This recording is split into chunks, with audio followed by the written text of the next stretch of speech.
Sunday, January 18th, 2026. And if you've been online today, which let's be real, is like asking if you've breathed oxygen today, you know that the vibe has shifted. It's definitely shifted. It's not just the news cycle. It feels like the underlying physics of the digital world just twitched. We're talking about a new iPhone release or some social media merger.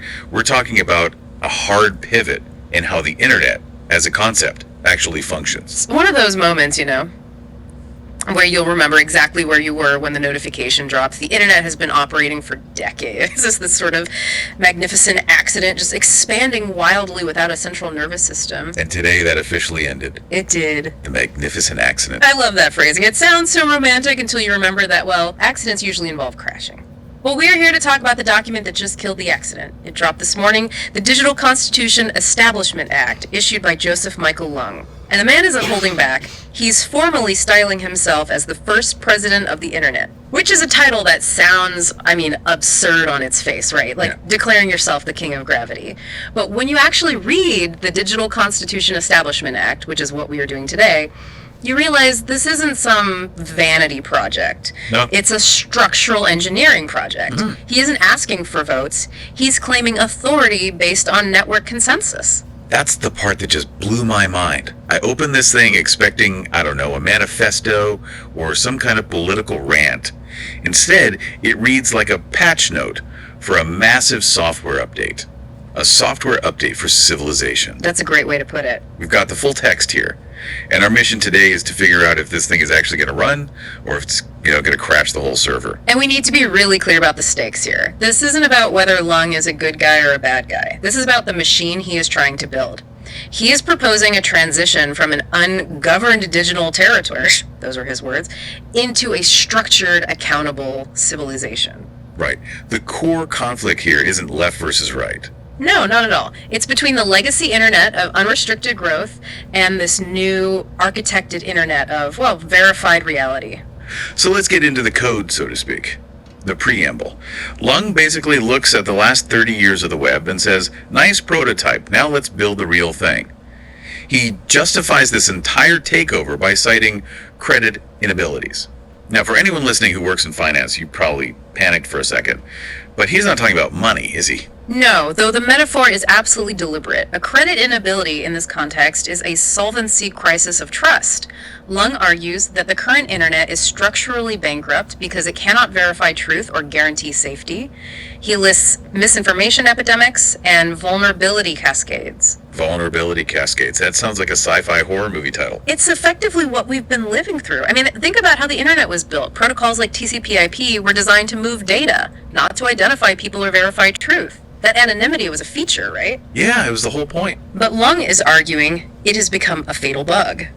He's saying that without a trust layer baked right into the infrastructure, digital civilization just collapses. So the argument is that we can't just moderate our way out of this problem. We can't just ban bad users because the architecture itself rewards the chaos. Precisely. The document states the goal is to fix what is broken today while building what we need for tomorrow.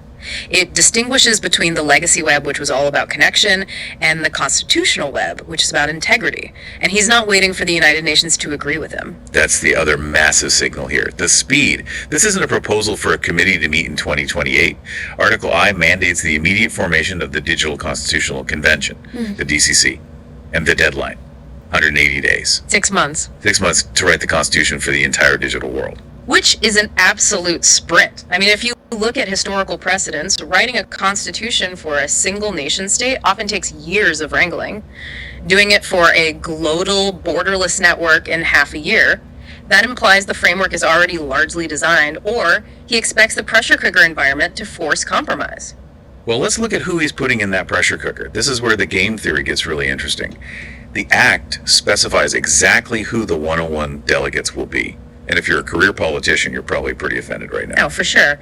The composition of the delegates is the single strongest indicator of where power lies in this new regime. Let's break down the blocks. The largest single group, 30% of the seats, goes to technical bodies. That's the IETF, ICANN, the W3C. The people who actually maintain the pipes. The architects, exactly. The people who actually understand BGP routing and DNS hierarchies.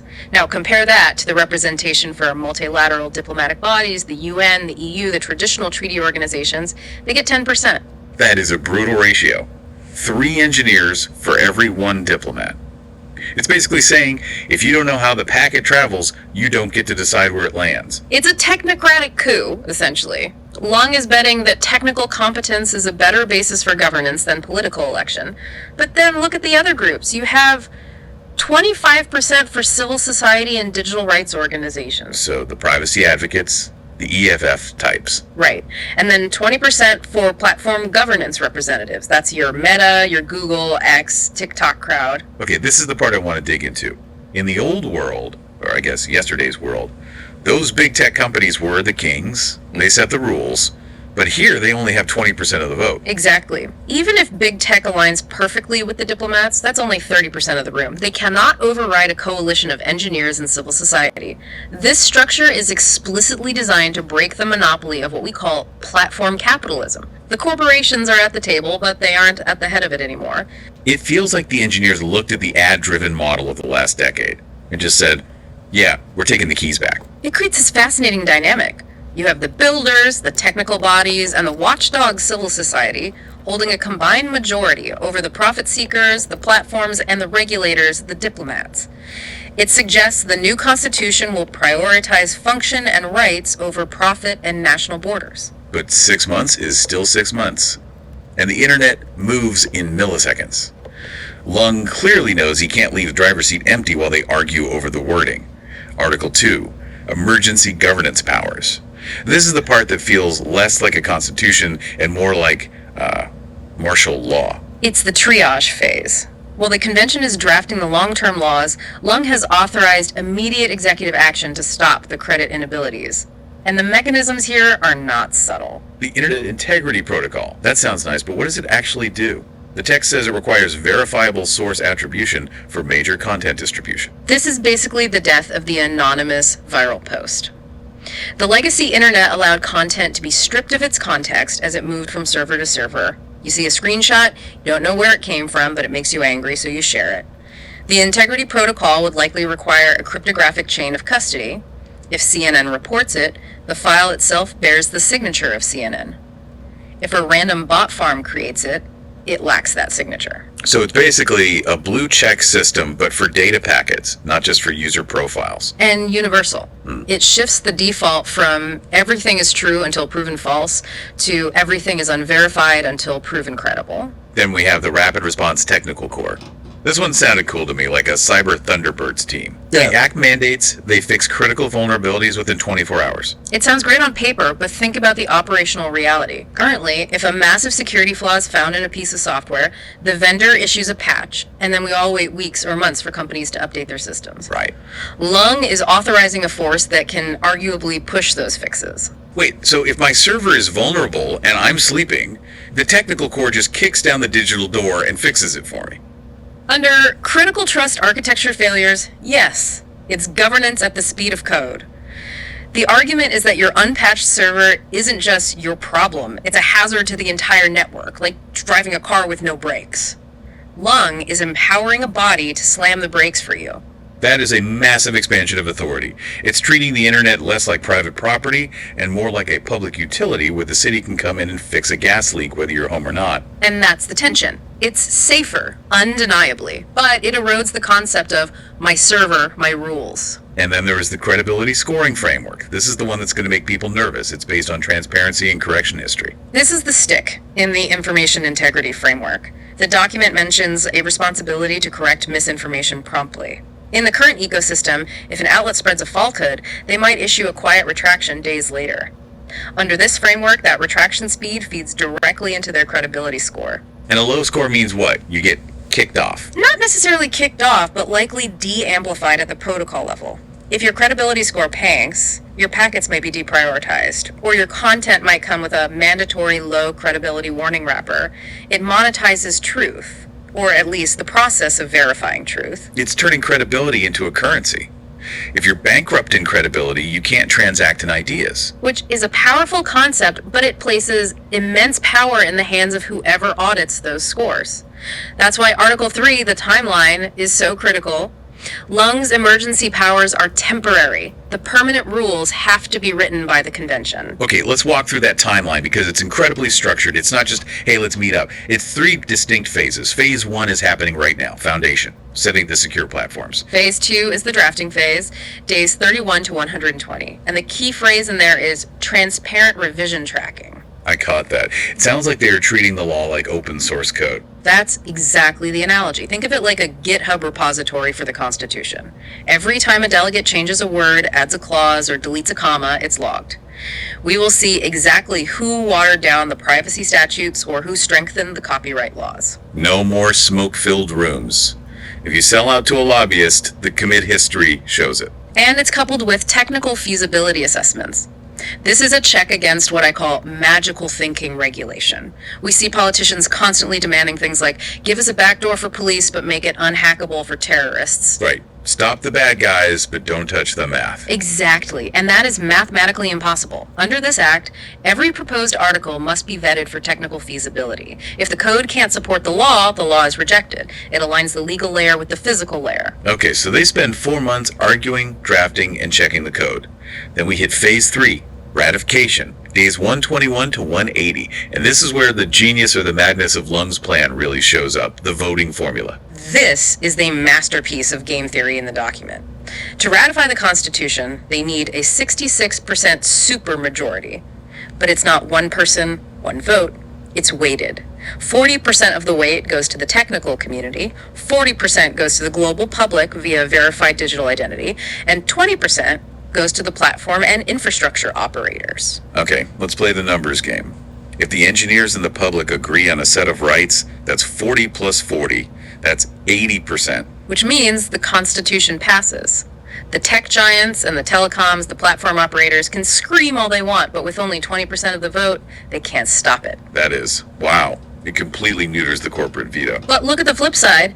If the public and the platforms agree on something populist but technically dangerous, say free 8K streaming for everyone forever, that's only 60%. They fail. They fail the 66% threshold. They need at least a chunk of the engineers to sign off. So the engineers are the gatekeepers. Nothing becomes law unless the people who have to build it say, yes, this is possible. It forces a consensus between the users and the architects. It's designed to prevent corporate capture, but also to prevent mob rule that breaks the network. That is incredibly slick design. But we have to address the elephant in the room, or rather the 190-something elephants, the sovereign nations of the world, the US, China, the EU. Right. They have armies, they have prisons, Lung has a website. How does he enforce any of this on them? This is the section on sovereignty and consequences, Article 5 and 6.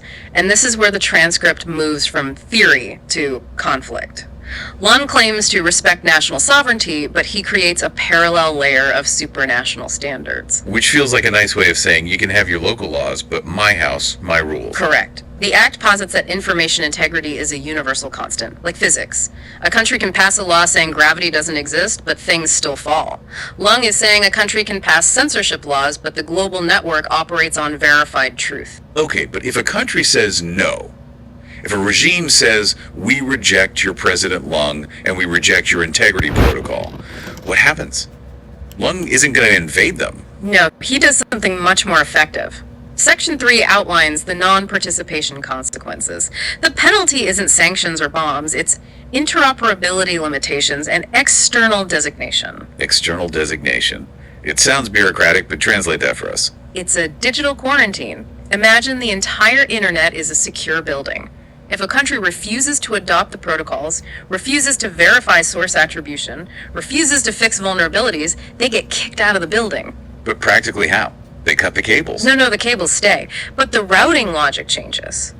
Think about BGP Border Gateway Protocol, the system that tells data how to get from A to B. If the constitutional internet designates a country as external or untrusted, the major routers simply stop prioritizing traffic from that zone. Or think about SSL certificates, the little padlock in your browser. Right, the thing that says, this site is safe. Exactly. Now imagine that warning on a national scale. If you try to email someone in a non-compliant country, your client says, Warning. You are communicating with an unverified zone. Encryption not guaranteed. Commerce stops. Banking data stops. So you're not blocked, but your mark is spam on a planetary level. Spam is the perfect word. You become digital noise. And in a global economy that runs on digital trust, being designated as untrusted is an economic death sentence. You don't need an army if you control the root certificate. That's soft power weaponized into hard infrastructure. Join the civilization or live in the wilderness. And that's why the document ends with that cryptographic verification. The signature, JML-POTI-001.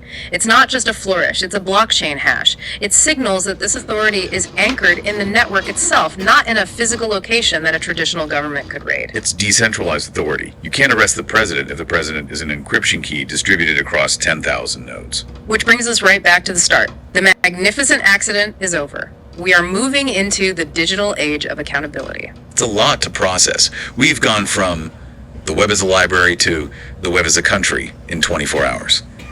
And I think it's crucial to remind everyone what this document isn't. Because I'm seeing the hot takes online already. Right. It's not an AI rights bill. It's not a cryptocurrency pump. It doesn't declare the internet to be a living god. It's just plumbing. Really advanced, politically charged plumbing. It's the scaffolding. Long hasn't written the laws yet. He's just built the Parliament building and locked the doors until the work is done. The actual substance, what constitutes hate speech, what privacy rights we have, that's all coming in the next 180 days. So this is just the boot up sequence. It's the installation wizard for Digital Civilization v2.0. You know, when you zoom out, if this actually works, if in 6 months we have a ratified constitution backed by the engineers and the public, it changes how we see ourselves, doesn't it? It raises the most profound question of the 21st century. Until today, our primary identity was geographic. I'm American, I'm German, I'm Brazilian. But if the territory where we work, play, and communicate has its own president, its own constitution, and its own rights, does our digital citizenship eventually supersede our physical one? Are we citizens of the network first? Lung seems to think so. And if 66% of the network agrees with him, it won't matter what the old maps say. Citizens of the network. I'm going to be thinking about that one for a while. Look, the clock is ticking. Day 1 of 180. We are going to be tracking this convention like hawks. When the delegate list drops, when the first draft hits the repo, we will be breaking it down. It's going to be a fascinating 6 months. Absolutely. Thank you for listening to this deep dive. Check your security settings, verify your sources, and we'll catch you in the next download.